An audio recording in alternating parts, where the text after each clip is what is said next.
கிட்னிய வந்து பாத்தீங்கன்னா ஃபங்ஷனாலிட்டி எல்லாமே வெரி லோ. அண்ட் அவங்களும் பாத்தீங்கன்னா பிசிக்கலாவே வந்து அந்த பேஷண்ட் பாத்தீங்கன்னா வெரி டயர்ட், ஸ்லீப்பிங் கிடையாது. ரொம்ப டயர்டா இருந்தாங்க. அண்ட் எந்த ஒரு சுறுசுறுப்புமே கிடையாது. அந்த அதே நேரத்துல ஆகாரங்களும் உடம்புல வந்து பசிக்கல நம்பர் 1. அதே மாரி அவங்களும் சாப்பிட முடியல. உடம்புலயும் சேராத மாதிரி ரொம்ப ஒரு நோஞ்சான்னு சொல்லுவோம் பாத்தீங்களா? அந்த மாதிரி இருந்த ஒரு நபருக்கு பர்வதம் மேடம் ரெக்கமெண்ட் பண்ணி குடுத்தாங்க. இன்னைக்கு பாத்தீங்க அப்படின்னு சொன்னா, அந்த நபர் இப்போ கிட்டத்தட்ட ஒரு 1 மந்த்துக்குள்ள தான் இருக்கும்.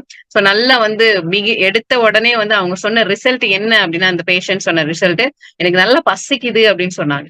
அதாவது ஒரு சாப்பாடே ஒரு ஒரு பார்த்தாலே பிடிக்காத, ஒரு சாப்பிடணும்னு எண்ணம் இல்லாத, சாப்பிட முடியாம இருந்த அந்த அந்த பேஷண்ட் பாத்தீங்கன்னா, ஃபர்ஸ்ட் சொன்ன விஷயம், "எனக்கு பசிச்சது, நான் சாப்பிட்டேன்." அண்ட் ரெகுலரா அந்த மாரி பாத்தீங்கன்னா, "எனக்கு கொஞ்சம் டயர்ட்ல இல்லாம இப்ப கொஞ்சம் ஆக்டிவா தெரியுது. சோ நான் கொஞ்சம் சுறுசுறுப்பா இருக்கேன். இப்ப நல்லா சாப்பிட ஆரம்பிக்கிறேன். நான் நல்லா இருக்கேன்." அப்படிங்கிற மாரி சின்ன சின்னதா வந்து கிராஜுவலா